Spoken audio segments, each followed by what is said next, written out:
반짝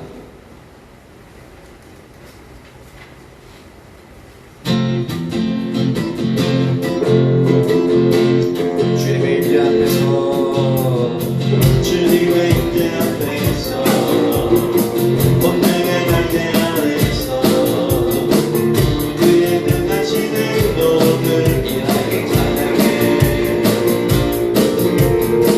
주님의 임재 앞에서 본능의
영원히 가위처럼 춤을 추면서 자신으로 그를 즐거워하며 모든 만물들아 찬양하여 영원히 영원히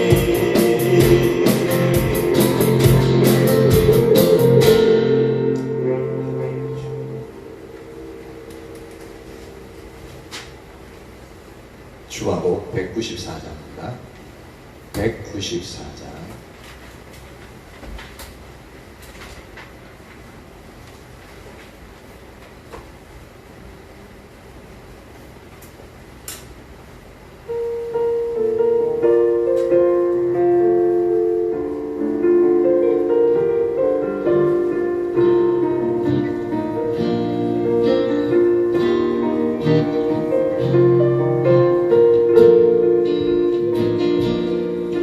예수 우리들의 받는 비 은혜와 그늘을 베푸시는 주 의의 길을 따라가는 주의 자녀들에게 항상 밝은 빛을 비추시는 주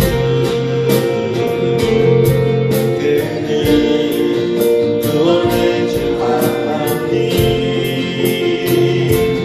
복으로 세상을 다스리시네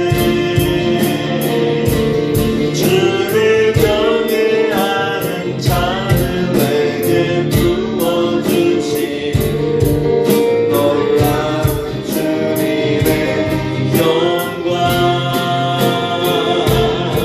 예수 우리들의 받은 비 은혜와 그늘을 베푸시는 주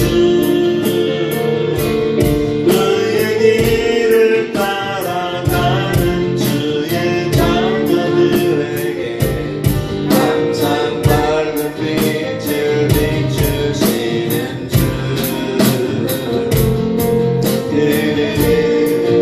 구원의 주 하나님 복으로 세상을 다스리시네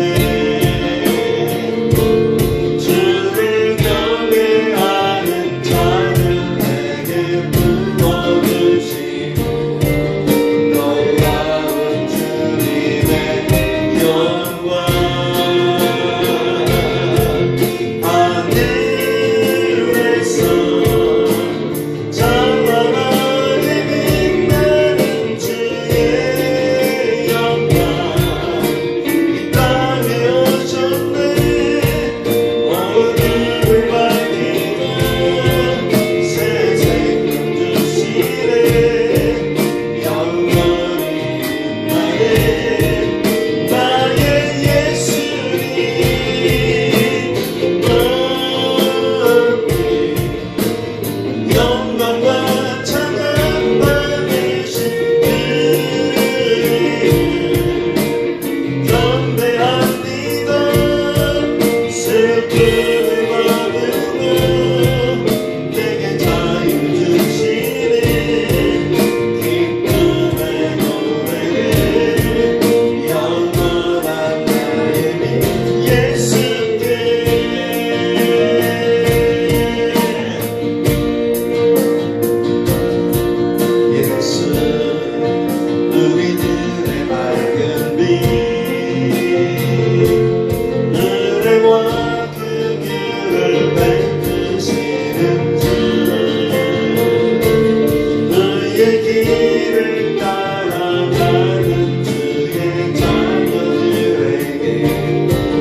주과곡 38장, 주과곡 38장입니다.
임하길 간절히 소망합니다. 하나님의 나라가 이 가운데 임함으로 말미암아 주의 임재가 강력하게 임하고 그리함으로 우리는 아버지 주님의 영광을 보며 온전히 주님께 영광을 돌리며 예배할 수 있는 놀라운 은혜를 우리에게 부어주시길 간절히 소망합니다.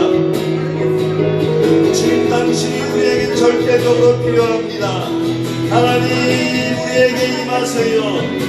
우리에게 임하세요. 우리에게 온전히 임하세요. 주님 당신이 우리에게 필요합니다. 주님 당신이 우리에게 필요합니다. 오 주님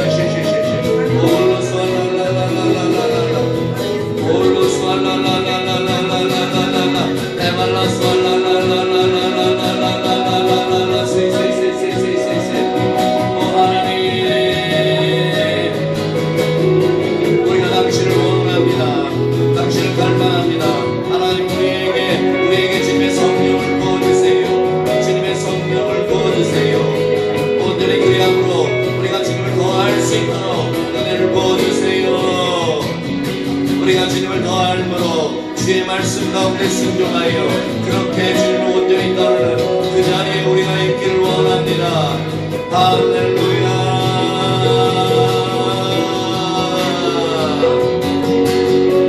오 주님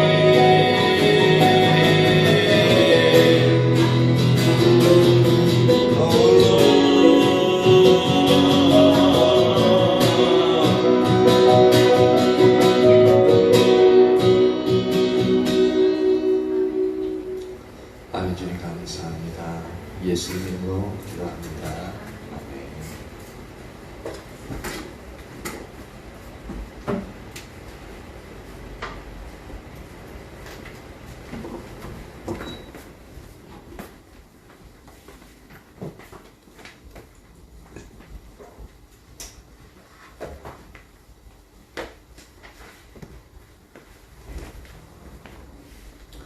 자, 오늘 이 시간은 어디죠?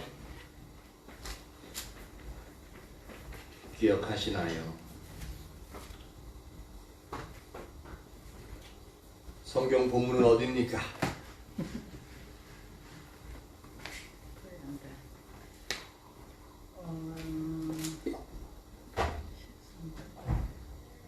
이건 알려드릴게요. 사도행전 7장 7장 다 끝난 지가 언젠데 그러십니까? 8장을 저리가 예. 사도행전 8장 1절부터 25절 1절부터 25절 사도행전 8장 1절에서 25절 말씀입니다. 우리 영광형제 다 찾았어요?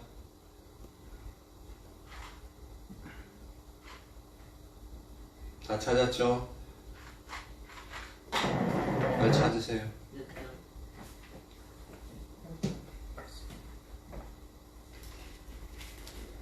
사도행전 8장 1절에서 25절 교독하도록 합니다. 사울은 그가 죽임 다함을 마땅히 여기더라. 강구하는 사람들이 스테반 전파하고 있나요? 뭐라? 네? 사도행전 8장 1절부터 25절까지. 네, 저 2절 읽은 건데. 아니 1절 다 안 읽었어요. 목사님 일절을 다 안 읽으셨어요. 아, 그래요? 그래? 아 이게 지금 이제 성경 이게 제가 이게 잘못되어 있나 봅니다. 그게 이제 흩어지니라까지 되어 있나요? 네. 아이고 주여. 사울은 그가 죽임당함을 마땅히 여기더라. 그날에 예루살렘에 있는 교회에 큰 박해가 있어 사도 외에는 다 유대와 사마리아 모든 땅으로 흩어지니라. 경건한 사람들이 스데반을 장사하고 위하여 크게 울더라. 사울이 교회를 잔멸할세 각 집에 들어가 남녀를 끌어다가 옥에 넘기니라. 그 흩어진 사람들이 두루 다니며 복음의 말씀을 전할세. 빌립이 사마리아 성에 내려가 그리스도를 백성에게 전파하니 무리가 빌립의 말도 듣고 행하는 표적도 보고 한 마음으로 그가 하는 말을 따르더라. 많은 사람에게 붙었던 더러운 귀신들이 크게 소리를 지르며 나가고 또 많은 중풍병자와 못 걷는 사람이 나으니 그 성에 큰 기쁨이 있더라. 그 성에 시몬이라 하는 사람이 전부터 있어 마술을 행하여 사마리아 백성을 놀라게 하며 자칭 큰 자라 하니 낮은 사람부터 높은 사람까지 다 따르며 이르되 이 사람은 크다 일컫는 하나님의 능력이라 하더라.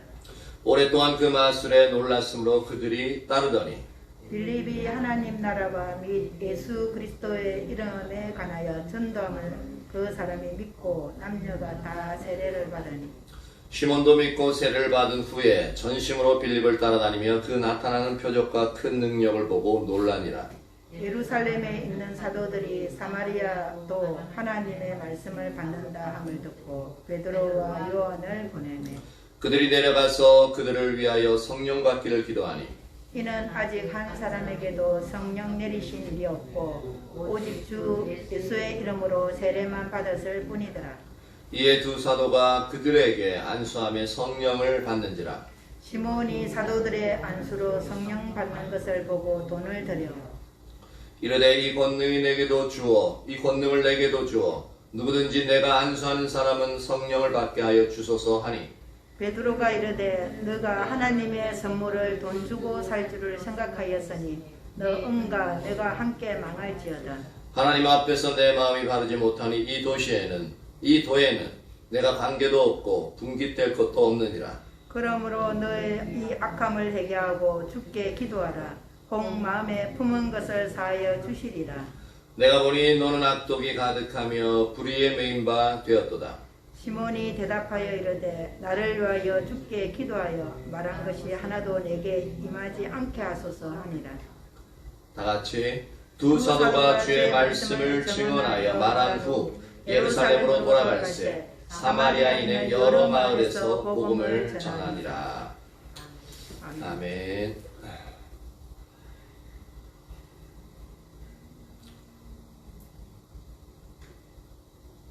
어느덧 이제 사도행전 8장까지 왔는데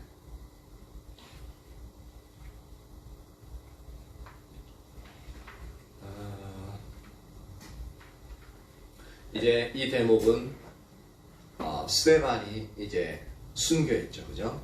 돌에 맞아서 이제 주무셔요. 돌에 맞아서 주무시는데, 근데 사울은 우리가 알고 있는 사도 바울은 이때는 사울은 스데반이 죽임당함을 마땅히 여기더라라고 말씀하고 그렇게 이제 생각을 했죠. 당연하죠. 왜냐하면은 유대교 여호와를 믿는 여호와를 섬기는 유대교를 혼란스럽게 하고 잘못하면 정치적인 문제까지 로마인이 개입해서 완전히 싹 쓸어버릴 수 있는 그런 상태니까 그런 이제 괴수였던 예수가 죽고 나서 그 이제 도당들이 이제 죽는 거니까 그래서 유대교의 안전, 예루살렘의 안전을 생각한다면 당연히 마땅히 죽임 받는 게 당연하죠.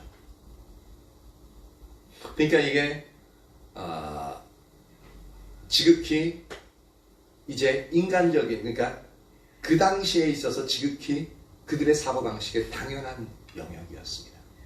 그리고 특히 지도자들 계층에서는 더 당연한 부분이었고 이 사울 같은 경우는 보니까 젊은 청년으로서 상당히 자기가 맡은 일에 열정과 열심을 가지고 있는 그리고 그 어떤 자기가 믿는 유대교에 대해서 그 하나님에 대한 열심이 뛰어났던 사람이에요. 그러다 보니까 그 확신한 바에 의해서 그가 목숨을 걸고 다른 나라에까지 원래 행정력이 안 미치잖아요. 근데 가가지고 예수 믿는 사람 있으면 잡아올 정도의, 원래는 법적으로 하면 그런 효력이 없어요. 그런데도 불구하고 그때는 뭐 인터폴이나 국제 공조 수사 되는 영역이 아닌데 무조건 가가지고 나 예루살렘 와가지고 예수 믿는 사람 잡아오는 거예요. 대단한 거죠. 그 사울이 이제 교회를 박해하는데 그날에 예루살렘에 있는 교회에 큰 박해가 있어 라고 말하고 있습니다. 그러니까 그 전까지는 그냥 경고만 하고 이제 출교할 거야. 그러니까 다른 행동은 취하지 않았어. 그냥 이제 출교하고 그냥 그 무리들은 모이는 것을 용납하는 그런 단계인데, 근데 더 이상 두고 보니까 안 되겠는 거예요. 예루살렘에 모이는, 예수 믿으면서 모이는 무리가 점점점 2만 명, 2만 5천 명 점점점 늘어나는 거예요. 그 당시에 2만 명, 2만 5천 명이면은 이게 엄청난 수죠. 오늘날도 1000명만 넘어가도 우리는, 아니 여기에 한 100명만 채워져도 와 그럴 텐데. 다 못 던져요. 아니 보조의자 놓고 앉아요. 와 할 텐데 2만 명이 넘는 사람이, 그래서 이제 모일 때도 그냥 이제는 가정집에서 못 모이고 어떻게 해요? 솔로몬의 행각. 그러니까 원래 유대인들이 모이는 그런 데인데 이제 다른 데 큰 인원을 수용할 데가 없으니까 그런 데서 이제 자리를 차지하고 모이는 거예요. 그러니까 이 기존의 종교 지도자들이 보기에는 상당한 위협감을 느끼는 거예요. 만약에 거기서 반란이라도 일으키고 딱 일어서면은 순간적으로 그거 이제 치안이 유지 안 되고 순간적으로 이 정치 지도세가 완전히 무너질 수 있는 그런 상황이거든요. 그러니까 상당히 위기감을 느끼는 거죠. 그리고 위기감을 느끼고 이제 이 상황을 보니까 스데반이 죽으면서 사도 바울이 교회를 강력하게 핍박하는 영역이 나오잖아요. 그러니까 아마도 때는 이때다라고 이제 보고 이제 무조건 이대로는 안 되겠다. 이렇게 놔뒀다가 이제 사도들만이 아니라 일반 평신도들까지 나와가지고 이렇게 복음을 전하고 놀랍게 하면은 엄청난 위기의식을 느끼는 거죠. 그러니까 이제 대대적으로 이제 핍박에 들어가는 겁니다. 이게 이제 겉으로 드러난 이제 모습인 거고, 근데 하나님은 이걸 통해서 어떤 일들을 하냐면 상당히 놀라운 일들을 합니다. 그래서 하나님은 이제 우리 성경에는 합력해서 선을 이루시는 분이다 라고 말씀하고 있죠. 여기 보면은 큰 박해가 있어 사도 외에는 다 유대와 사마리아 모든 땅으로 흩어지니라 라고 말씀하고 있죠. 이게 대위임령에 보면은 너희는 어디를 다녀서 이제 복음 전하라고 말씀하고 있죠. 맨 처음에 어디? 사마리아. 맨 처음에 사마리아예요? 예루살렘과 온 유대와 사마리아와 그렇죠, 땅끝까지. 요 네 가지예요. 그렇죠. 근데 지금 예루살렘은 가득 모여 있어요. 그렇죠? 예루살렘 모여가지고 어떻게 돼요? 성령의 불이 붙어가지고 활활활활 타고 있어요. 엄청나게 잘 타고 있죠. 그래서 그 불이 점점 번져가고 있어요. 근데 이 핍박이 어떤 형국이 되어졌냐면은 그 활활활 타고 있는 모닥불에 그냥 몽둥이를 갖다 확 내리치니까 이 불이 팍 사방으로 튀는 거죠. 그러니까 이게 사방으로 불똥이 튀면서 사방으로 불이 이제 번져나가는 그런 형국이 되는 거예요. 지금 뭐냐면 예수님께서는 예루살렘과 온 유대 사마리아와 땅끝까지로 내 증인이 되라 라고 말씀하셨는데 이 예루살렘만을 믿는 거예요. 거기서만 활활 타고 나 자유 얻었네, 너 자유 얻었네, 우리 자유 얻었네, 찌찌뽀뽀. 그 영역이 어떻게 보면은 우습게 표현했지만 그 영역에서만 일단은 지금 일어나고 있는 겁니다. 여기서 분명히 유대와 사마리아 이르기까지 계속 복음이 증거되어져야 돼요. 근데 이 상황에서 보면은 되었다는 부분은 안 나옵니다. 오직 예루살렘에만 계속 이제 사역이 그렇게만 되어져 있어요. 물론 앞으로 놔두면 점점점 이제 퍼져나갈 수 있겠죠. 근데 주님은 그걸 원치 않으신 것 같아요. 이 핍박을 이용해서 하나님이 불똥이 온 사방에 튈 수 있도록, 그래서 예루살렘에서 이제 온 유대와 사마리아에 이르기까지 불똥이 완전히, 복음의 불똥이 튈 수 있는, 그래서 이 박해를 허용하신 겁니다. 근데 사단은 어떻게 하든지 이 불을 끌라고 엄청나게 이렇게 온갖 노력을 통해서 이제 그 유대가 한 젊은이, 그러니까 열정이, 유대계 열정이 있는 사람들을 통해서 박해서 완전히 소멸시키려고 그러는데, 그게 아니라 오히려 소멸되는 게 아니라 더 퍼져나가는 그런 상태가 되어지고, 그러니까 하나님의 지혜와 사단의 지혜는 이게 게임이 안 돼요. 그러니까 두 가지를 이제 양면을 이제 보면은 상당히 재미있는 현상이죠. 그래서 유대와 사마리아 모든 땅으로 흩어지니라. 경건한 사람들이 스데반을 장사하고 위하여 크게 울더라.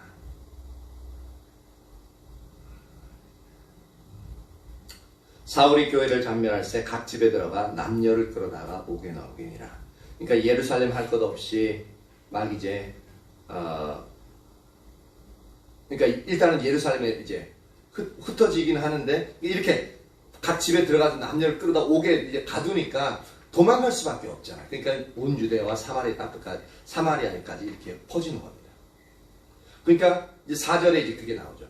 그 흩어진 사람들이 두루 다니며 복음의 말씀을 전할 때, 유대와 사마리아까지 두루 전할 때 빌립이 사마리아 성에 내려가 그리스도를 백성에게 전파하니. 이걸 보면은 그 유대인들이 예루살렘에서 온 유대로, 예루살렘에서 유대로는 이렇게 자연적으로 이제 퍼졌는데 사마리아까지는 안 내려간 것 같아요, 대부분이. 왜냐하면 그때는 사마리아가 이방인으로 취급하고 있었어요. 혼혈족이에요, 혼혈족. 이스라엘 백성하고 이방민족하고 혼혈족이에요. 그러니까 부정한 사람들로 인해서 유대 민족과 사마리아 민족은 완전히 분리되어져 있어요. 그러니까 그쪽에 잘 안 내려가는 게 당연하죠. 그런데 유독 빌립이 내려갔어요. 빌립이 사마리아 성에 내려가 그리스도를 백성에게 전파하니, 무리가 빌립의 말도 듣고 행하는 표적도 보고 한 마음으로 그가 하는 말을 따르더라. 우리에게 이런 능력이 나타나요. 일단은 우리가 말씀을 전할 때 하나님의 성령이 뒷받침하셔서 듣는 사람이 청종하고, 그것이 듣는 사람 압도해서 그것이 이제 그 심령에까지. 그러니까 하나님의 말씀은 살았고 좌우의 날선 예리한 검과 같아서 관절과 골수와 영과 혼을 찔러 쪼개기까지 한다고 했잖아요. 그러니까 그 말씀들이 특히 목회자는 저에게 우리가 말씀 전할 때 그런 영역들이 확 나가야 돼. 그건 성령이 강력하게 이렇게 그 사람의 말을 주장하고 있을 때 가능한 거죠. 그러니까 예수님이 말씀을 전할 때 다른 사람들이 듣고 여태까지 저렇게 말하는 사람은 듣지 못했다라고 하는 게, 안 믿는 대적하는 사람의 입장에서도 그 말이 상당히 강력하게 와닿는 거예요. 그러니까 듣는 사람 입장에서는 알잖아요, 그것을. 이 영역들이 말씀을 전하는 자들, 특히 저에게 너무나도 필요합니다. 그리고 또 하나가 뭐냐면은 표적이 일어나요. 그러니까 이 말씀, 예수 하나님이 살았습니다. 하나님 살아계십니다. 그는 치료의 하나님이십니다. 이렇게 선포할 때 하나님 만왕의 왕이십니다. 라고 선포할 때 그것을 뒷받침하는 하나님의 능력들이 나타나는 겁니다. 만약 이 교회 내에서 그것이 나타나면은 안 믿을 수가 없겠죠. 마음에 상처 있는 사람 가가지고 하나님은 마음의 상처를 치료하시는 분입니다. 딱 기도하고 주님 치료해 주십시오. 마음을 위로해 주세요. 그럼 즉각 하나님의 성령이 임하심으로 그 심령을 만지셔서 온전히 그 상처가 치유된다고 해봅시다. 그러면은 그 사람에게서 완전히 엄청난 하나님의 능력의 역사를 경험하게 되어지는 거죠. 그러면 완전히 그 사람은 뒤집어지고, 그것이 여러 사람에게 그런 일들이 나타나면 엄청난 성령의 역사가 일어나겠죠. 이게 부러운 거예요. 그러니까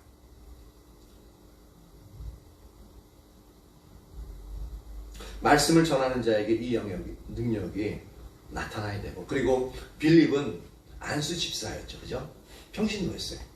근데 말씀을 전하는데 하나님의 성령이 뒷받침하는. 그러니까 여러분들이 말씀을 전할 때 예수 믿으세요? 하나님 그분 살아계시라고 할 때 진짜 그 능력들이 나타나요. 그렇게 되어져야 된다는 거죠. 저와 여러분 모두에게 이 현상이 그대로 우리에게 부어지기를 예수님의 이름으로 축복합니다. 아멘. 그러니까 7절에 많은 사람에게 붙었던 더러운 귀신들이 크게 소리를 지르며 나가고, 또 많은 중풍병자 못 걷는 사람이 나으니. 대단하죠. 예수님의 사역을 하고 있는 겁니다. 예수님과 동일한 사역을 하고 있죠. 그러니까 어떻게 되어져요? 그 성에 큰 기쁨이 있더라. 주의 성령이 임하니까 성령이 있는 곳에 자유함이 있다라고 말씀하고 있죠. 그리고 진리가 있는 곳에 진리가 너희를 자유케 하리라고 말씀하고 있죠. 하나님이 뒷받침하면, 성령이 뒷받침하면 진리, 그리고 성령의 능력이 임하니까 그 성내에 자유함이 일어나고, 그리고 그로 인해서 그 자유함을 위해서 그 성에 기쁨이, 하나님 주신 기쁨이 넘치게 되어지는 거죠. 이것이 우리의 삶에서도 그대로 적용되어지면 동일한 기쁨이 우리에게 일어나게끔 되어지는 거죠. 그러니까 성경은 실제인데 우리에게서 이러한 하나님의 자유, 그리고 자유함으로 인해서 우리에게 있는 그 주님으로 인한 그 기쁨이 일어나지 않는다 라고 하는 것은 우리가 많이 하나님부터 이제 멀어져 있는 그런 상황이 되어지는 거죠. 저와 여러분 모두가 더욱더 가까이, 주님 가까이 그렇게 나아가길 예수님으로 축복합니다. 아멘. 근데 여기서 오늘 집중적으로 살펴보고자 하는 인물은 시몬입니다. 그 성에 시몬이라는 사람이 있어 마술을 행하여 사마리아 백성을 놀라게 하며 자칭 큰 자라니. 자칭 큰 자. 그러니까 스스로가 나는 아주 놀라운 능력의 사람이야 라고 스스로 선전하는 거예요. 근데 그렇게 말할 수 있는 근거가 뭐냐면 마술을 행한대요. 마술은 이제 눈속임일 수도 있고, 또한 우리가 하는 매직, 그건 이제 거의 이제 눈속임이죠. 과학적인 어떤 손기술, 그리고 눈속임. 그리고 그 안에는 많은 경우에 또 마술사들 같은 경우는 암흑의 힘, 귀신의 영역에서 이제 그런 부분을 힘을 얻어가지고 하는 경우도 많은 경우도 있거든요. 근데 여기서 마술은 그러한 귀신의 힘을 빌어서 그 일들을 이루어 나가는 겁니다. 그러니까 사단의 세력도 놀라운 능력을 가지고 있습니다. 왜냐하면 그들은 타락하기 이전에 천사였잖아요. 그쵸? 능력을 가지고 있는 천사였습니다. 그러니까 우리가 대적하면, 우리 육신적으로 귀신과 대적하면 절대 못 이깁니다. 그래서 TV에서 나오는 십자가 딱 들고 가서 이야 하고 뭐 은타랑 빵빵빵 쏘면 막 하고 막 사라지고, 그리고 성수 찍고 하고 막 타고 절대 있을 수 없습니다. 절대 있을 수 없어요. 그리고 막 이제 성경 펴놓고 뭐 무슨 경전인가 뭐 딱 펴놓고 뭐 이제 하여튼 주문해서 막 읽어가고 하고 막,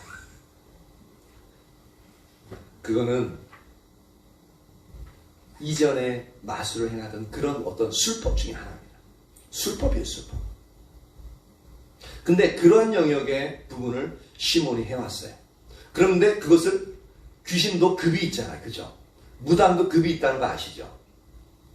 무당도 상급 무당 있고 하급 무당이 있는데, 작두 타는 무당이 가장 높은 레벨의 무당이라고 그렇더라고요. 그래서 거기는 귀신이 많이 쓰였거나 강력한 귀신이 붙잡고 있는 거예요. 어쨌든 시몬은 그러한 영역에 있어서 이제 마술을 행하는 그런 부분이었던 것 같습니다. 그러니까 놀라운 어떤 일들이 일어나니까 10절 낮은 사람부터 높은 사람까지 다 따르며 이르되 이 사람은 크다 일컫는 하나님의 능력이라 하더라. 근데 여기서 보면은 얼마나 큰 능력이 일어나면 낮은 사람부터 높은 사람까지 다 따르겠어요. 그러면서 그들이 하는 말이 하나님의 능력이다. 크다 일컫는 하나님의 능력이다 라고 말하고 있어요. 그러니까 이걸 보면 또 알 수 있는 게 시몬이 이 능력을 행하면서 뭐냐면 여호와의 이름으로 행했던 것을 알 수가 있습니다. 아니 그러면 아니 어떻게 그럴 수 있냐고 말할 수 있잖아요.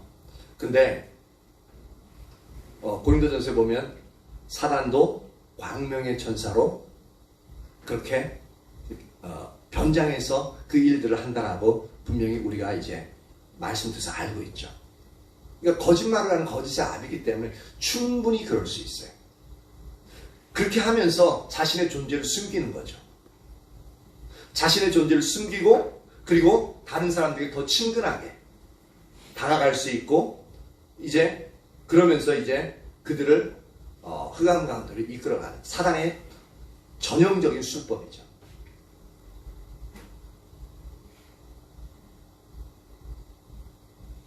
(11절) 오랫동안 그 말씀에 놀랐으므로 그들이 따르더니 그러니까 이제 그 전체 사마리아 성 그 전체를 시몬이라는 마술사가 완전히 붙잡고 있는 그런 상태죠. 그런데 빌립이라는 한 사람이 딱 와가지고 하나님의 나라와 및 예수 그리스도 이름에 관하여 전도함을 사마리아 사람들이 믿고 남녀가 다 세례를 받으니 한편으로는 이 사마리아 성에 있는 사람들이 상당히 갈급한 그런 사람들이고 또한 이렇게 어떤 종교적으로 이렇게 그런 부분 종교성이 강한 것 같아요. 종교성도 강할 뿐만 아니라 갈급한 신념들이 있었고 또 이제 빌립을 이제 하나님의 성령이 강력하게 뒷받침하니까 여러 가지가 맞아떨어져서 그 복음을 전하니까 어떻게 되어져요? 어차피 하나님의 뜻은 예루살렘과 온 일은 사마리아와 땅까지 이르러 복음을 전하는 거잖아요. 그러니까 사마리아에서 복음을 전하니까 어떻게 해요? 하나님이 강력하게 뒷받침하니까 이제 사마리아 성에 있는 사람들이 그 말을 듣고 예수님을 받아들이게 되는 겁니다. 그리고 믿고 남녀가 다 세례를 받았다. 근데 13절에 보면 그 성에 있어서 가장 큰 능력을 행했던 시몬, 마술사 시몬도 이제 믿었다라고 표현하고 있습니다. 그래서 13절에 시몬도 믿고 세례를 받은 후에 전심으로 빌립을 따라다니며 그 나타나는 표적과 큰 능력을 보고 놀라니라. 시몬도 예수님을 받아들였어요. 어차피 그가 했던 그 일들은 여호와의 이름으로 귀신의 능력을 해놓고서 여호와의 이름으로 그는 행했던 사람이에요. 어차피 거짓을 일삼던 사람이에요. 그러니까 근데 그 사람에게 빌립이라는 사람이 왔는데 예수의 이름을 전하면서 하나님의 나라를 전하고 예수의 이름을 전하는데 그 예수의 이름으로 놀랍게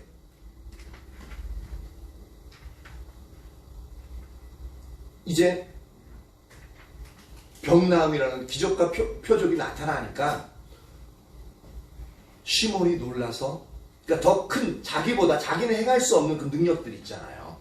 만약에 시몬이 이제 그곳에 있는 이제 중풍병자, 병 들린 자 그 모든 사람을 치료할 수 있었다면은 뭐 똑같은 사람이 있으니까 별로 이렇게 백성들이 이제 별로 그 빌립의 소리를 안 들었을 거예요.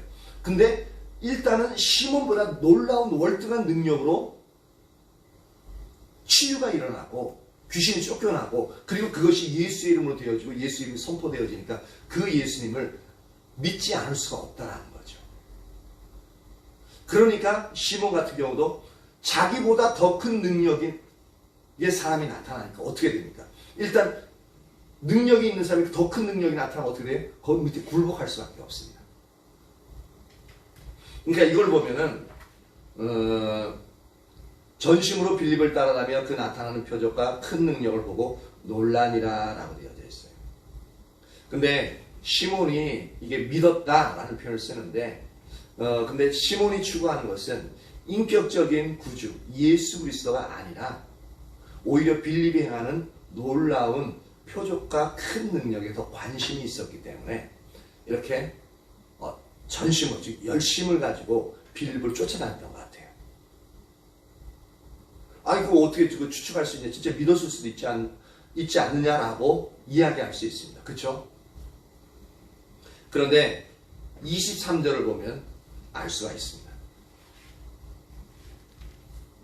23절 보면 내가 보니 너는 악독이 가득하며 불의에 매인바 되었도다 라고 하면서 22절에 그러므로 너희 약함을 회개하고 주께 기도하라. 꼭 마음에 품은 것을 사하여 주시리라. 21절 하나님 앞에서 내 마음이 바르지 못하는 이 도에는 네가 관계도 없고 분깃될 것도 없는 자. 그러니까 예수님을 믿었는데 이 예수에도 십자가의 도에는 네가 관계될 게 없다. 그리고 네 마음에는 악독이 가득하고 불의에 매인바 되어졌다. 이걸 보면 분명히 마음 자세가 올바르지 않은 것을 알 수가 있죠. 즉 예수님 그분에 대해서 관심이 있는 게 아니라 이 시몬은 놀라운 능력이 나타나니까 그 놀라운 능력 앞에 그냥 굴복하게 들어간 거예요. 그러면서 자기도 그 능력, 어차피 능력을 시몬도 행했던 사람이잖아요. 그러니까 같이 있으면 어떻게 그 능력을 행하는지, 그러니까 자기가 행했던 어떻게 합니까? 이제 자기의 어떤 속임수와 어떤 귀신의 능력을 행했잖아요. 그러니까 빌립이 행하는 것을 보고 자기도 그것을 따라서 그 능력을 행하길 원하는 그 부분이 분명히 있는 겁니다. 그리고 자기가 그 능력을 행했던 것처럼 그 단계로, 그 수준으로서 빌립이 전하는 예수는 그렇게 생각하는 거예요. 그건 좀 이따 더 보면 알 수 있습니다. 그러면서 14절 예루살렘에 있는 사도들이 사마리아도 하나님의 말씀을 받았다함을 듣고 베드로와 요한을 보내매 그들이 내려가서 그들을 위하여 성령 받기를 기도하니 이는 아직 한 사람도 성령 내리신 일이 없고 오직 주 예수의 이름으로 세례만 받을 뿐이더라. 그래서 이건 신학적으로 보면은 여기서 이런 것 때문에 오순절 이렇게 계통과 이 장로교 계통하고 나뉘어져. 이런 부분 때문에 어떤 부분이 나뉘어지냐면은 성령은 예수님 믿을 때 우리는 어떻게 보면 예수님 믿을 때 당연하게 성령이 임하시는 걸로 이제 우리는 이제 배웠잖아요, 그죠? 근데 이 구절을 통해서 주장한 게 뭐냐면 예수님 믿을 때 성령이 임하는 것이 아니고 성령을 받길 기도할 때 그 이후에 성령은 예수님 믿고 난 이후에 이렇게 받게 되어진다라고 그렇게 주장하기도 합니다. 근데 오늘날은 대부분 이 주장보다는 이제 그 주장이 아닌 이제 고린도전서 3장과 6장에 있는 그 말씀을 근거로 해서 예수님을 믿을 때 주의 성령이 내주하시게 되어지는. 근데 여기서 한 사람도 예수님 믿을 때 성령이 내리신 일이 없다고 할 때 이 성령이 내리신다 라고 하는 이 부분은 뭐냐면 성령의 능력으로 임하시는 것 있잖아요. 그 영역을 의미한다고 말을 하고 있습니다. 실제로 그 부분이 맞고요. 그래서 여기서 성령이 내리신다. 그래서 안수함에 성령을 받는지라 라고 이 부분은 뭐냐면 이것을 어떻게 알 수 있냐면 아까 오전에 우리가 살펴봤던 것이 이제 베드로가 고넬료의 집에 갔을 때 성령이 임하시는 것을 본지라 라고 했을 때 이는 하면서 36절에 10장 36절에 이는 하면서 어떻게 합니까? 그들이 방언을 말하며 하나님 높임을 들음이려라 라고 표현하고 있죠. 그러니까 베드로와 요한이 세례받은 사람들에게 기도를 하니까 그들 모두가 방언이 터지는 거예요. 그래서 오순절 계통에는 뭐냐면 방언을 하는 사람이 성령을 받은 사람이라고 얘기합니다. 그건 아니죠.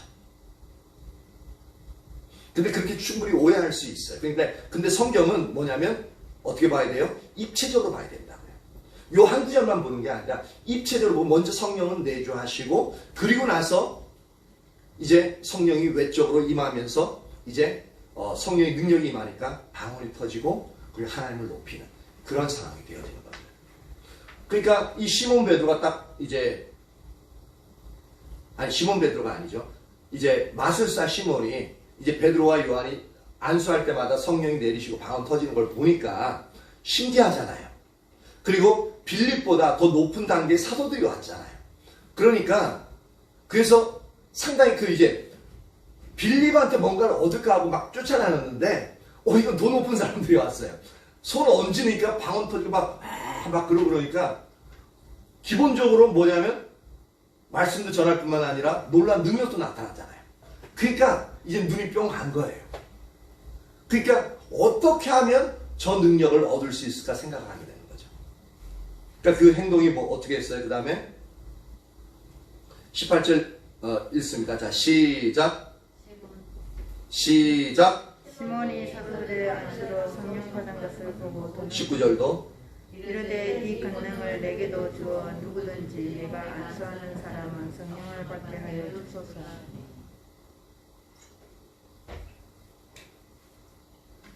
그러니까 이거 보니까 안수하니까 무조건 성령을 받고 놀라운 하나님의 능력이 나타나요. 그러니까 사람에게서 가장 약한 게 뭐예요?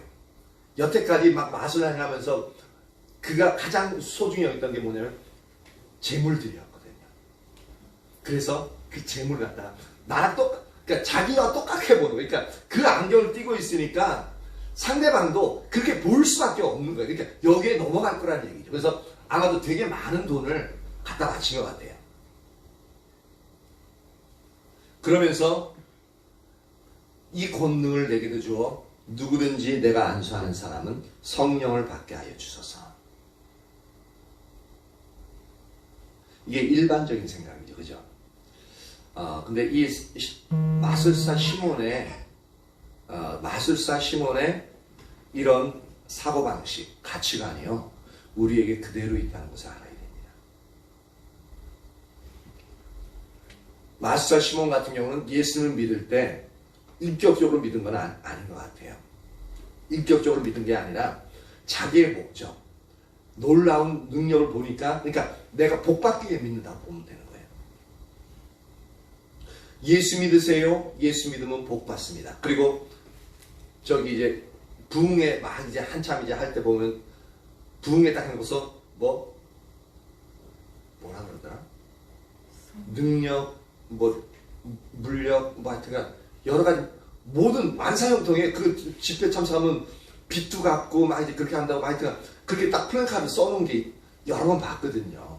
지금도 이제 저기 사창사발이 거기 보면 붙어 있는지 모르겠어. 그와 마찬가지로 우리는 내가 원하는 것들이 있잖아요. 내가 원하는 것들을 더 풍성하게 얻기 위해서 예수님을 믿는. 그러니까 믿는 그 자체에서 그 자세 자체가 옳지 않죠. 근데 우리 대부분은 여러분들은 모르겠는데 저는 너무 힘들어서 예수 믿으면은 그런 부분에서 극복할 수 있을 것 같아서 위로가 될 수 있을 것 같아서 그렇게 믿었던 거거든요. 근데 그게 어떻게 보면 이제 내 자신을 위해서 이제 주님을, 그러니까 예수님을 받아들이게 된 거잖아요. 근데 그것을 동기에서 보면은 이 마술사 시몬도 동일한 동기예요. 그쵸? 근데 그렇게 시작을 하는데 대부분의 예수만 안 믿다가 믿는 사람은 대부분 그렇게 시작을 합니다. 다는 아니고. 근데 그 가운데서 하나님이 이제 인격적으로 만나주시는 거죠.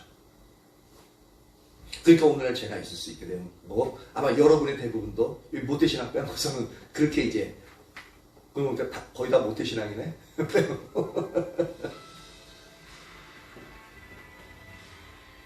근데 이 시몬도 이제 그것 때문에 이제 믿게 되었는데, 더 이 사람은 자신이 이전에 이제 가진 능력보다 더 큰 것을 얻기 위해서 돈으로 하나님의 선물인 성령을 살려고 했던 거죠. 그러니까 20절에 베드로가 이르되 네가 하나님의 선물을 돈 주고 살 줄로 생각하였으니 내 은과 함께 네가 함께 망할지어다. 이거 완전 저주죠. 네가 은과 함께 망할지어다. 하나님 앞에서 내 마음이 바르지 못하니 이 도에는 네가 관계될 것도 없고 분깃될 것도 없느니라. 그러므로 너의 이 악함을 회개하고 주께 기도하라. 혹 마음에 품 것을 사하여 주시리라. 내가 보니 너는 악독이 가득하며 불의에 매인 바 되었도다. 그러니까 마술사 이 시몬은 처음부터 그 영역에서 올바르지 않은 믿음을 가졌던 것을 볼 수가 있습니다. 근데 이렇게 하면은 만약에 조금이라도 예수님을 주님으로 진짜 모셔드리고 주님을 한 번이라도 의지했다면 이제 제가 잘못했습니다. 용서해 주십시오. 하나님, 내가 올바르지 않은 그러한 영역을 가지고 마음 자세를 가지고 하나님 앞에 나왔습니다. 그리고 제가 제 이 제물로 하나님의 성령을 살려고 했습니다. 하면서 회개가 했으면 상관이 없는데 근데 보면은 회개치 않는 것을 볼 수 있습니다. 일단 두려우니까 24절에 시몬이 대답하여 이르되 나를 위하여 주께 기도하여 말한 것이 하나도 내게 임하지 않게 하소서 하니라. 이걸 보면은 회개한 게 아니에요. 단지 베드로에게 저주, 자기에겐 저주, 놀라운 어떤 저주 같은 말이니까 이 저주가 나에게 임하지 않도록 대신 베드로가 하나님께 간구해서 나에게 이거 내리지 않게 해달라고 그렇게 얘기한 거거든요. 이거는 회개가 아닙니다. 잘못한 것을 깨달을 때는 어떻게 합니까? 내가 잘못했습니다. 내가 잘못했으니까 날 용서해 주십시오. 내가 어떻게 하면 용서를 받을 수 있겠습니까? 그렇게 나와야 중심으로 하나님 앞에 무릎 꿇고 회개하는 인격적인 주님을 만나는 포인트가 되어지죠. 근데 이때 시몬은 베드로 가랭이 붙잡고 이 저주가 나한테 이르지 않게 해주십시오. 그리고 주님께 기도해서 나한테 이 저주 임하지 않게 해주십시오. 두려움에 의한 사람을 의지하는 거지 절대로 하나님을 의지하는 영역이 아닌 것을 우리는 분명히 볼 수 있습니다.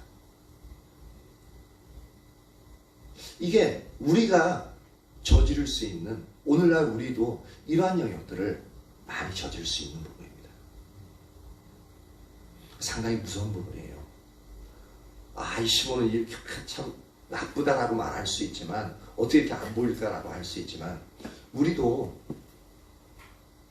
이렇게 정확하게 까놓고 보면은 비슷해요. 똑같아요. 똑같은데 우리는 감사하게도 주님께서 인격적으로 만나주셔서 주님 앞에 기도할 수 있었고 주님 앞에 회개할 수 있는 그러한 은혜가 우리에게 부어진 거예요. 그런데 시몬 같은 경우는 이제 그러한 은혜가 이제 부어지지 않았죠. 근데 하나님 그런 은혜 다 부으시길 원하시거든요. 근데 부으시길 원하시는데 그럼 어떤 사람에게는 이 은혜가 부어지고 이 어떤 사람에게는 왜 시몬에게는 안 부어지냐고 말할 수 있잖아요. 근데 이 부분은 그 부분에서 이 말씀을 받는 사람의 자세에 따라서 달라집니다. 똑같은 얘기를 들었을 때 자신의 잘못을 인식하고 누구에게 용서를 구해야 될지 알고 잘못했습니다 라고 하는 것과 단지 그 두려운 말 때문에 사람을 의지하고 여전히 자기의 생각을 깨우치지 못하고 하나님께 나가는 게 아니라 여전히 자신이 가지고 있는 것을 잃지 않기 위해서 발버둥 치는 그 자리에 있게끔 되어지면 이 사람에게 있어서는 하나님의 은혜가 분명히 하나님의 은혜가 베드로를 통해서 부어진 거거든요. 근데 제가 지금 부어지지 않았다고 얘기했는데 부어졌다고 또 얘기하죠. 왜 부어졌다고 얘기하냐면 잘못된 것을 정확하게 지적하고 이런 이 상태에서 네가 구원받지 못하고 이 도에 이 십자가에도 예수님과는 관계없는 사람이 된다 라고 분명하게 잘못된 부분을 지적했거든요. 이 사람에게 엄청난 은혜가 부어진 거예요. 돌이킬 수 있는 진짜 예수님을 믿을 수 있는 그 은혜가 이 사람에게 인생에 있어 아주 강력하게 부어진 겁니다. 근데 스스로가 너무나도 마술사 시몬 자체가 귀신에 의해서 마술을 하고 그렇게 다른 사람을 속이고 재물을 모았던 사람이다 보니까 거기서 벗어나지 못하는 겁니다. 이게 무서운 거예요. 주님을 떠나도 너무너무 멀리 떠나면 하나님의 은혜가 그 사람에게 주어지고 회개하고 돌이킬 것을 말씀하셔도 워낙 딱딱해가지고 워낙 완고하면 이 우리의 심령이 있어요. 이 완고한 심령이 깨지지가 않아요. 그래서 튕겨내는 거죠. 그래서 길가박과 같은 거예요. 말씀이 심겨져요. 이 마수와 시몬처럼 말씀이 던져진다고요. 씨앗이 심겨진다고요. 근데 길가밭이라고요.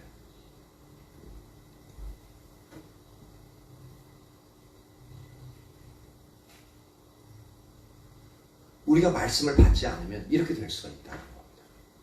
하나님의 말씀은 우리에게 주어지는데 우리가 그 말씀을 소홀히 듣고 순종치 않으면 새들이 와서 주워먹는다고 했죠. 즉 사단이 구원함을 얻지 못하게 하기 위해서 그 말씀을 빼앗아가는 거죠. 이 딱딱한 마음밭을 가지고 있던 시몬에게는 사단이 그 즉각적으로 와서 그 말씀을 빼앗아가는 거죠.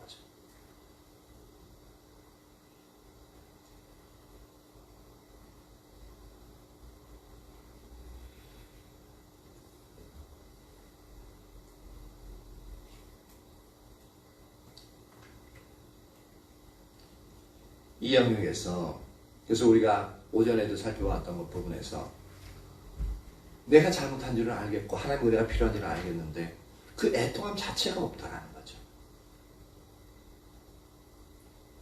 그럼 거기서 황당하잖아요. 어떻게 할 줄 모르잖아요. 그러니까 어떻게 할 줄 몰라가지고 그냥 그대로 신앙생활을 하게끔 되어지는 거예요. 그냥 시키는 대로 목사님이 말씀하시면 제가 알아서 따라서 할게. 회개 안 하면 회개하고 뭐 섬기라면 섬기고 목사님이 시킨 대로 할게. 되게 순종적인 것 같죠? 아니요. 그건 어떻게 할 줄 몰라가지고 사람의 말을 하나님의 말씀처럼 듣는 겁니다. 그 사람은 진짜로 하나님께 나갈 수가 없게끔 되어지는 거예요.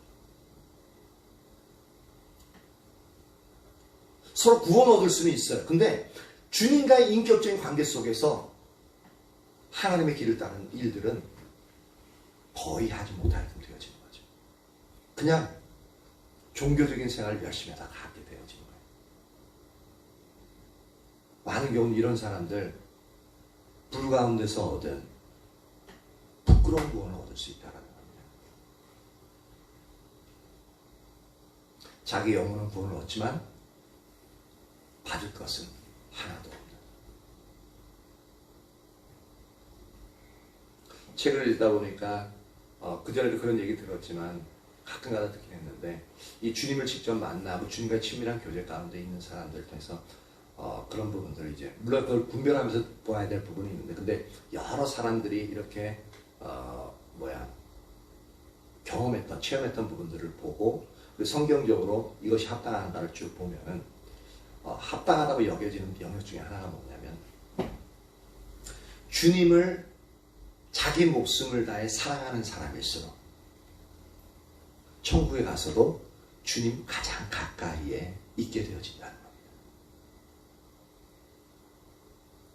그리고 주님을 사랑하긴 하지만 자기 모든 것으로 사랑하지 않고 여러 가지 세상에 있는 것도 사랑하고 그러면 구원함을 받되 예수 그리스도의 신부로서 올라가되 어떻게 돼요?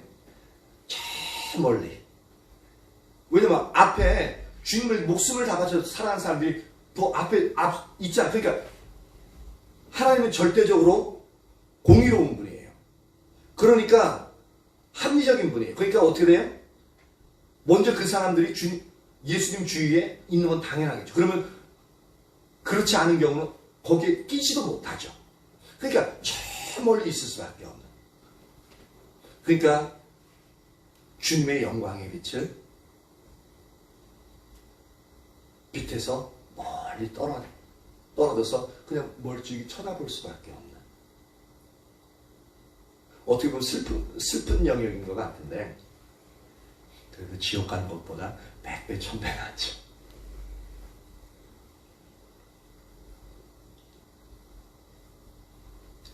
그런 영역을 보면 상당히 경각심을 갖게 되어져요. 근데 우리가 이 부분을, 이 경각심을 지속적으로 가지고 경각심을 지속적으로 갖고 있게 되어지면 내 마음에서도 중심이 변화가 일어나고 삶에도 이제 변화가 일어나게끔 되어져 있는데 제 자신을 보면은 그 영역에서 많이 좀 안타까운 영역들이 많이 있는 것 같아요. 근데 그쪽으로 나가야죠. 어쨌든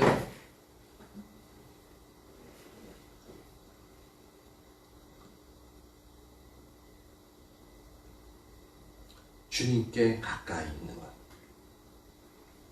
그래서 마리아와 마르다가 있어서 마리아 같은 경우는 항상 주님 발치에 가장 가까운 데 앉아 있었죠. 가장 소중한 옥합을 깨뜨린 자. 그리고 그 주님보다도 그 마리아보다 더 간절하게 주님 발치이고 주님 가장 가까이 있었던 사람이 누군지 아세요? 성경에 보면 누구였을까요?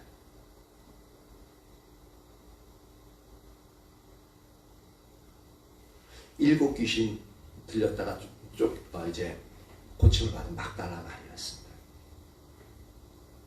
막달라 마리아 같은 경우는 이제 다른 데서 이제 발치 앉아 있고 막 이제 그런 부분 안 나오지만 이제 막 눈물 흘리고 막 그런 영역들을 발치에 서가지고, 그리고 막달라 마리아 같은 경우는 예수님이 십자가에 달리실 때 가장 가까이 십자가 가까이 있던 사람 중에 한 사람이었고요. 그리고 예수님이 돌아가셨을 때 예수님이 그 장사 지낸 그 굴을 확인했던 사람 중에 한 사람이었고요.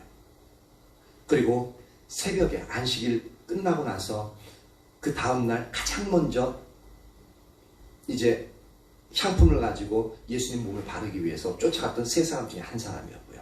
그리고 나머지 두 사람은 돌아갔음에도 불구하고 끝까지 주님을 보지 못해서, 너무너무 자기가 사랑하는 주님을 보지 못해서, 시체라도 보지 못해가지고 그 무덤 앞에 털썩 앉아서 울고 있었던 사람이 막달라 마리아였어요.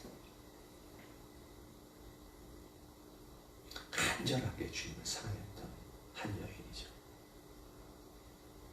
그보다 앞선 사람이 더 있을 수도 있겠지만 그렇게 주님을 간절하게 찾았던 사람은 막달라 마리아밖에 지금 현재 제가 성경상으로 봐도 없는 것 같아요. 물론 이제 12제자 중에서는 사도 요한이 항상 예수님의 품 근처에, 항상 그 가운데 예수님의 사랑 가장 많이 받는 자였죠. 근데 가장 많이 사랑을 받았던 자이기 때문에 나중에는 그 성격이 사도 요한 같은 경우는 상당히 불과 같은 사람이었어요. 불과 같은 사람이었는데 나중에는 사랑을 주님 가장 가까이서 주님이 항상 품고 있었기 때문에 그 사랑을 받은 그 사람이 나중에는 다른 별칭이 붙었는데, 맨 처음에는 예수님이 계실 때는 우레의 아들이라는 별칭을 받았습니다.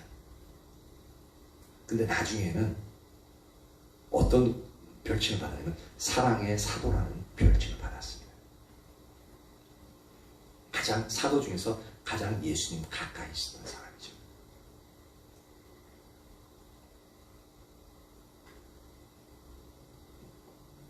그래서 주님은 가장 원하는 게 우리의 마음을 다하고 뜻을 다하고 힘을 다하고 목숨을 다하여 주님을 사랑하는 것.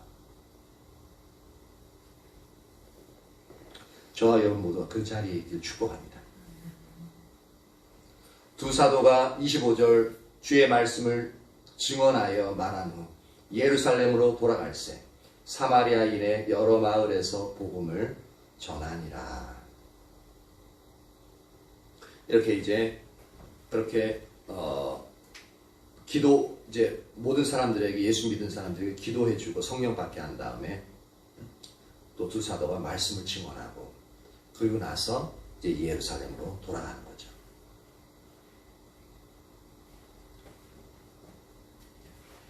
이렇게 이제 8장 1절에서 25절까지 주 인물은 이제 마술사 시몬에 대해서 좀 우리가 살펴봤는데, 이 영역에서 우리가 이제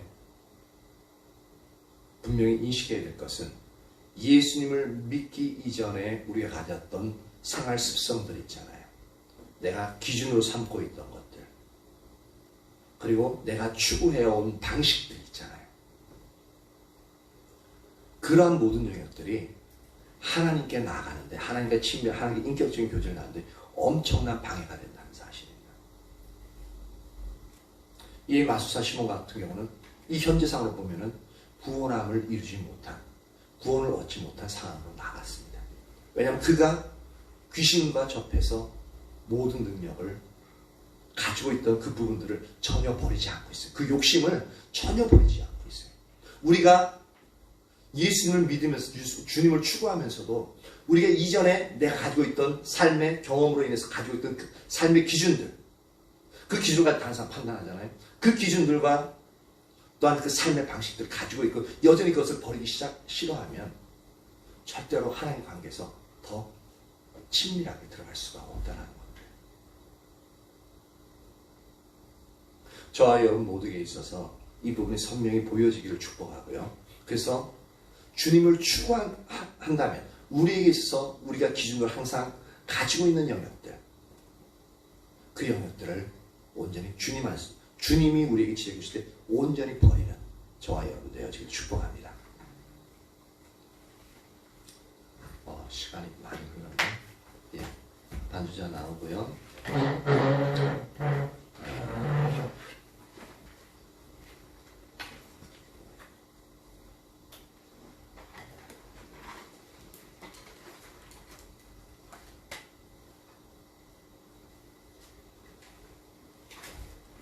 158장 반주해 주고요.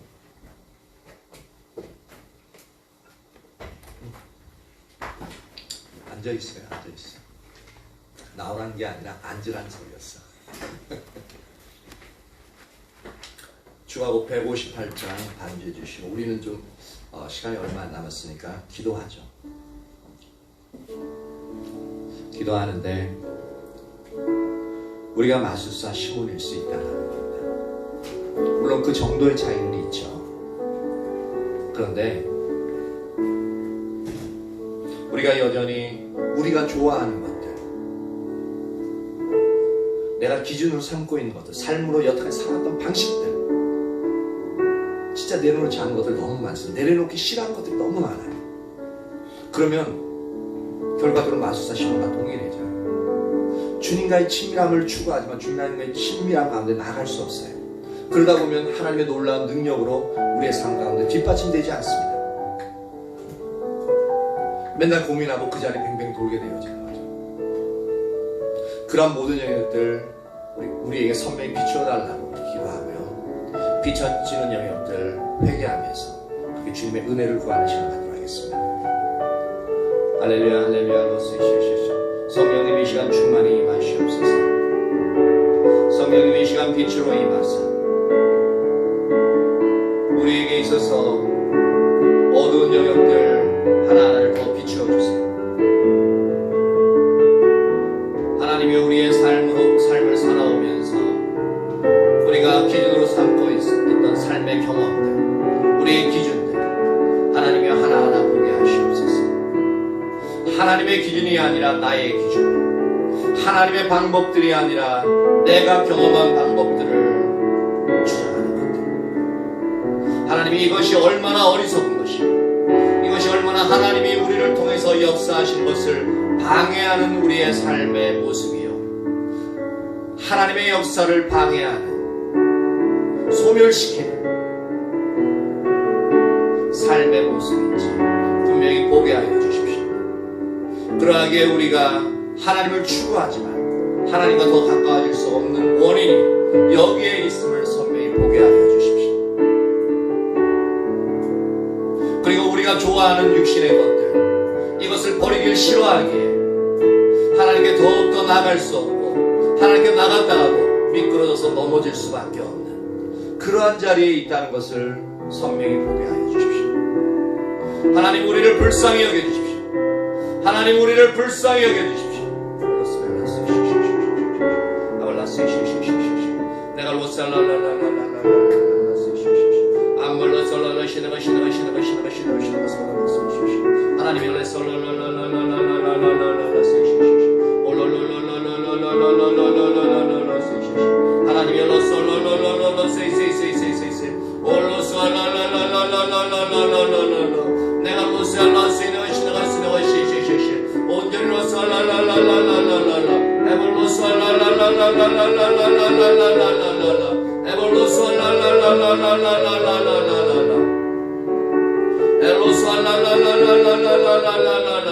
온전히 주님만을 바라보며 주님 앞에 나아갈 것입니다.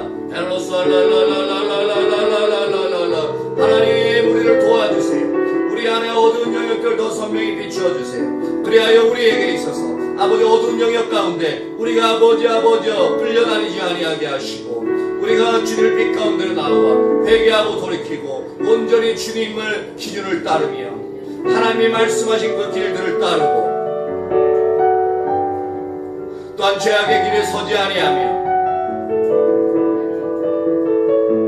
세상의 즐거움을 탐하지 아니하고 그렇게 주님이 주시는 그 기쁨과 즐거움을 추구하여 온전히 나아가는 자리에 있기를 원합니다.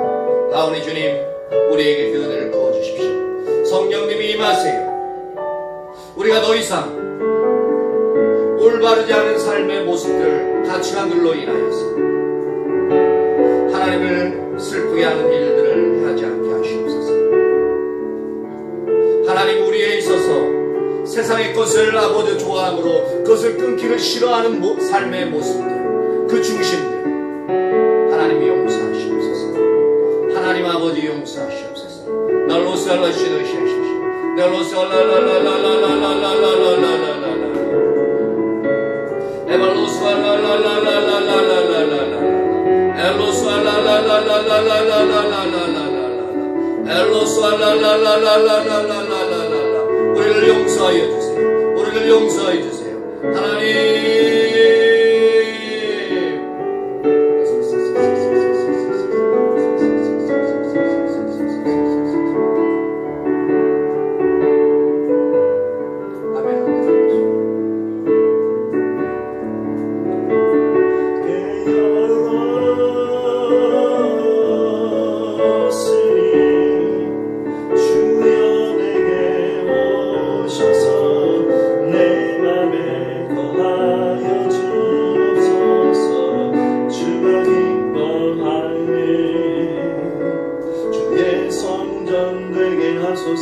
나의 맘 받으소서.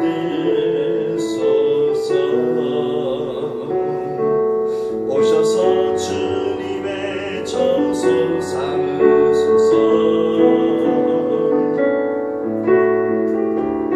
나의 전부이신 주여 내 마음을 받아주소서.